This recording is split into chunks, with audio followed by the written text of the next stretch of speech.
오늘의 사연 시작하겠습니다. 안녕하세요. 결혼 2년 차의 30대 초반 남자입니다. 다른 사람도 아니고 장모님과의 일이라서 어디 가서 말하기도 참 그렇네요. 그래도 익명이 보장되는 사연으로나마 제 이야기 한번 공유해봅니다. 저희 장모님은 굉장히 아름다우신 편이에요. 연애하던 시절에 아내 핸드폰에 저장된 사진으로 처음 보게 되었는데 사진 속 아름다운 여성의 정체가 다른 사람이 아니고 어머님이라는 사실에 적잖이 충격을 받았습니다. 피부도 윤기가 흐르고 탱글했고 평소에 운동으로 다져진 몸매 또한 40대 초반이라고 해도 믿을 만한 정도였으니까요. 매번 생각만으로 하고 있었는데 장모님을 처음 보게 된 그날, 저도 모르게 장모님께 아름답다고 입 밖으로 말해버려서 그 자리를 웃음바다로 만들었던 적도 있습니다. 아내와 사이도 각별하고 저희가 결혼하고 나서 구한 신혼집도 처가집과 가까워서 주말이면 자주 처가에 가고는 했습니다. 저희 부모님 집에도 자주 가기는 했지만 아무리 그래도 거리가 가까운 처가에 자주 들릴 수밖에 없었어요. 장모님은 세련된 외모도 외모지만 특히 음식 솜씨가 너무 좋으셨습니다. 휴일이 시작되는 금요일 저녁부터 장모님 댁으로 가서 일요일 아침에 돌아오는 일도 자주 있었는데 그런 자리가 부담스럽기보다는 나들이 나온 것 같이 소소한 재미였어요. 그렇게 할 수 있는 이유는 제가 잘하는 것도 있었을 테지만 장모님 성격이 또 격식 같은 거 챙기지 않으시고 워낙에 자유분방한 성격이라 그다지 큰 거리감을 느낄 수 없던 것도 한몫했습니다. 당시 신혼생활을 시작한 저와 아내의 고민은 다른 게 아니고 아무리 노력해도 아이가 생기지 않았다는 것입니다. 병원에서 검사를 해봐도 우리 두 사람 사이에 별다른 문제가 있던 것도 아니었고 오히려 병원에서도 이유를 모르겠다는 듯이 나오니 정말 미치고 팔짝 뛸 노릇이더군요. 계산만 잘해서 날 잡으면 좋은 소식이 있을 거라 했지만 그 이후로도 그렇다 할 소식이 없었습니다. 좀처럼 뜻대로 되지를 않으니 가끔은 그냥 넘어갈 법한 문제들도 정말 큰 싸움의 이유가 되더군요. 그날도 이세 소식을 물으시는 우리 어머니의 질문에 아내가 퉁명스럽게 대답을 했고 그걸 불씨로 다툼이 생겨서 분위기가 좋지 않았습니다. 그날이 마침 장모님의 초대로 처갓집에서 하루를 보내기로 한 날이었는데 최대한 다툰 걸 티를 안 낸다고 한 건데 장모님께선 이미 저희가 도착하자마자 저희 두 사람 표정만 봐도 무슨 일이 있는 건지 단번에 눈치를 챘습니다. 무슨 일이 있었다는 걸 알게 되니 아내가 그 길로 장모님께 와락 안기며 눈물을 흘리기 시작했고 저는 그 자리에서 대역죄인이 돼버렸습니다. 그래도 쉬러간 처가인데 괜히 불편해져서 이러지도 저러지도 못하고 있는 와중에 장인어른께서 술 한잔 하자며 저를 데리고 나서셨어요. 그날 장인어른께 한 소리를 듣기는 했지만 힘이 되는 말도 많이 들었습니다. 응원을 받으며 한두 잔 마시다 보니 어느덧 제 주량의 한계를 넘어섰고 그리고 결국 만취하게 되었습니다. 그래도 기분이 좋은 나머지 처가에 돌아와서 자고 있는 아내를 깨워 고래고래 소리를 질렀는데 술 취했으면 잠이나 곱게 자라는 쓴소리를 듣고 저는 혼자 군대 간 처남이 쓰던 방에서 잠을 자고 일어났습니다. 원래도 아침잠이 없는 편이기는 한데 지난밤에 먹은 술 때문인가 평소보다 더 일찍 일어나게 되었습니다. 술에서 깨니 입안이 바싹 말라있고 갈증이 엄청 나더라고요. 아직 아무도 일어나지 않았겠다 싶을 정도로 이른 시간이었으니 살금살금 자는 사람들 방해 안 되게 조심스럽게 부엌으로 향했습니다. 그런데 열려있는 냉장고 문 뒤로 쪼그려 앉아서 냉장고를 뒤지고 있는 아내의 뒤를 보게 되었습니다. 술에 취해서 한 사과였지만 지난밤에 술 취한 상태로 어쨌든 미안하다 사랑한다고 사과도 했겠다. 아내의 기분을 떠보기로 했습니다. 평소에도 짓궂은 저희 장난을 싫어하지만 화가 나 있으면 받아주지도 않거든요. 냉장고 안을 뒤적거리느라 정신없는 아내의 뒤로 돌아가서 저희 분신을 밀착시키고 이곳저곳 비벼대며 장난을 쳤습니다. 그러고 있는데 이건 장난을 받아주는 것도 아니고 화를 내는 것도 아니고 가만히 있는 반응에 무언가 위화감까지 느껴지더라고요. 정신 차리고 냉장고를 뒤지고 있던 실루엣을 확인하니 그건 아내가 아니라 바로 장모님이었습니다. 아내가 잘 때 입고 자는 치마형 잠옷과 똑같은 걸 입고 계셨어서 그것만 보고 당연히 제 아내라고 착각했습니다. 생각해보면 아내가 처가까지 와서 냉장고 정리를 할 이유가 없는 게 당연한 것인데 왜 냉장고 안쪽까지 몸통을 쳐박고 있는 게 당연히 제 아내라고 생각했을까요? 장모님은 제가 민망할까봐 배려를 해주신 건지 아무 말 하지 않고 가만히 계셨습니다.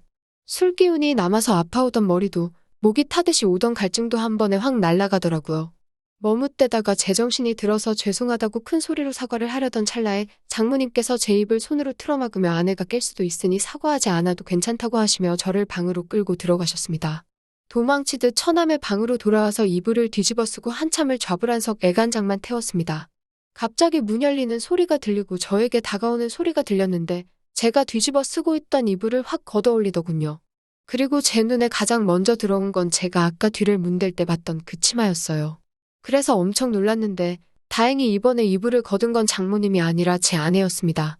평소보다 과격한 행동에 혹시 장모님께 무슨 말이라도 들은 건가 긴장을 하고 있는데 아내가 아무리 술을 많이 마셔도 그렇지 어른들 다 일어나셨는데 방 안에서 혼자 뭐하냐고 하면서 저를 끌고 나갔어요.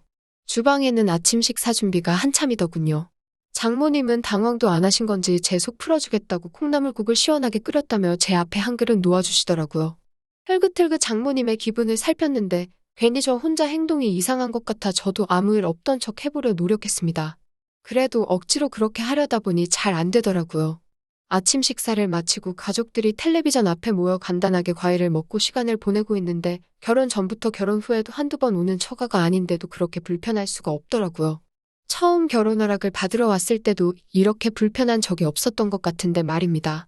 아내가 다 먹은 과일 접시를 치우고 자리를 비웠을 때 장모님이 제 옆으로 다가와 앉아서는 저에게 알 수 없는 미소를 건네셨습니다. 아내가 돌아오고 나서도 계속 저에게 시선을 주시면서 미소를 지으시는데 그 미소의 의미를 자세히 알 수가 없어 불편하기만 했습니다. 아내가 저를 깨워서 데려나오긴 했지만 아직 화가 다 풀린 듯한 느낌이 들지는 않았습니다. 말도 안 걸고 저한테 대하는 태도도 몹시 차가웠거든요. 아내는 화가 잔뜩 나 있지, 장모님은 자꾸 알게 모르게 저에게 이상한 신호를 보내고 있지, 그날만큼은 처가에서 보내는 시간이 즐겁기보단 지옥 같았습니다. 맛있는 식사고 편한 휴식이 구간에 어서 빨리 월요일이 돼서 회사로 출근하고 싶은 마음뿐이 없었어요. 그래도 전날 저녁에 마신 게 술이라고 과일까지 먹고 나니 배가 불러서 잠이 솔솔 쏟아지더군요. 어차피 불편하게 있을 바에야 제가 잠들어 있으면 아무도 방해하지 않을 거라 생각이 들었고 이러나 저러나 눈치 보고 욕먹는 거는 똑같을 텐데 그러면 차라리 전날 저녁에 과음한 걸 핑계 삼아 잠이나 자고 방해받지 않은 수면 끝에 집에 돌아가서 빨리 출근 준비를 하겠다 하는 게 이 지옥에서 벗어나는 길이라는 생각이 들었습니다. 그렇게 한참을 자고 있는데 이번에는 누가 저를 흔들어 깨우더라고요. 비몽사몽 잠결에 눈을 뜨니 코앞에 가까이 저를 쳐다보고 있길래 아내인 줄 알았는데 장모님이었습니다. 하마터면 팔을 뻗어서 끌어안을 뻔했는데 정말 화들짝 놀라고 말았어요. 비명을 지를 뻔했는데 이번에도 장모님이 그 가늘고 여린 손가락으로 제 입을 틀어막으시더군요. 지금은 다들 낮잠을 자고 있다고 하시면서 저를 데리고 어디론가 데려가셨어요. 장모님이 저를 데리고 들어간 빈 방은 다른 곳이 아니고 바로 아내가 결혼 전에 쓰던 아내가 자라온 방이었습니다. 매번 방문할 때도 정리가 안 되어 있다는 둥에서 저에게 보여준 적이 한 번도 없는 곳이었는데 장모님께서 이번에 저를 위해 열어주신 거예요. 방 안은 깔끔하게 먼지 한 톨 없이 정리되어 있었고 그걸 보니 장모님의 손길이 구석구석에서 느껴졌어요. 그 중에 눈에 들어온 건 아내의 화장대 위에 놓여있는 저와 아내가 연애하던 시절에 같이 찍은 사진이었습니다. 그리고 그 옆에는 저와의 이야기를 써놓은 아내의 일기장이 있었어요. 그 안에는 아내가 저를 얼마나 사랑하는지에 대해서 적혀 있었습니다. 아내에게 이런 모습이 있나 놀라고 있던 가운데 장모님께서 아내가 저를 이만큼 아끼고 사랑하니 우리 딸 마음고생 좀 덜 시켰으면 한다고 본심을 말하셨어요. 아침에 제가 가져다 대었을 때를 떠올려보니 작동은 잘 되는 것 같은데 너무 조바심 내지 말고 하다 보면 좋은 소식이 있겠냐고 농담처럼 말도 하셨고요. 그 말을 들으니 다시 아침에 장모님과 있던 일이 떠올라 얼굴이 새빨개졌습니다. 그렇게 아내가 연애하면서 쓴 일기장을 보고 있는데 아내가 소리를 지르며 방 안으로 들어오더군요. 그걸 왜 보냐, 그걸 왜 보여줬냐 하며 당황하는데 그 모습이 오랜만에 너무 귀엽게 느껴졌습니다. 장모님 보는 앞에서 아내에게 잘하겠다 약속을 드렸어요. 그리고 그날 저녁에 나오니 식탁 위에는 스태미너에 좋다는 음식들로 한 상이 차려져 있더군요. 장어구이를 밥반찬으로 먹을 거라고 상상도 해본 적이 없었는데 그날 처음으로 장어구이를 밥상에서 먹게 되었습니다. 장모님은 깨알같이 꼬리 부분을 제 밥 위에 집어 올려주시면서 남자가 힘쓰려면 꼬리를 꼭 먹어야 한다며 은근슬쩍 농담을 하시고 아내를 보고는 사위가 그래도 보통은 넘는 것 같은데 너도 빼지만 말고 잘 좀 받아주라면서 농담을 하셨어요. 스태미너에 좋다는 버섯이나 마늘 같은 것도 계속해서 챙겨주시고 철이 지나서 제가 좋아하는 겨울 석화까지는 아니었지만 어디서 굴도 잔뜩 사오셔서 준비해 주셨더라고요. 아시죠 다들? 굴은 아연이 풍부해서 장어꼬리보다 훨씬 스태미너에 좋다는 걸요. 제가 과연 그날 저녁 식사를 한 건지 보양식을 먹은 건지 모를 정도로 기력 보충을 했습니다. 집에 가는 길에도 저녁에 먹고 남은 음식들을 양손 가득 싸주셨고요.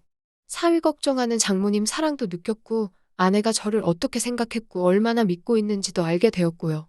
사실 이 사연을 쓰게 된 가장 큰 이유 중에 하나는 이 날을 기점으로 언제인지 정확히는 모르겠지만 오랫동안 기다려온 우리 아이의 소식이 찾아왔기 때문입니다. 저를 응원해준 처가 식구들과 저를 사랑해준 아내 덕분이라고 생각해요. 이제 행복하고 화목한 가정을 꾸리고 좋은 아빠가 되는 일만 남은 것 같습니다. 또 찾아주셔서 감사합니다. 매일 새롭고 흥미로운 사연으로 찾아뵙겠습니다. 구독과 좋아요 잊지 마시고 다음 사연으로 다시 찾아뵙겠습니다. 감사합니다.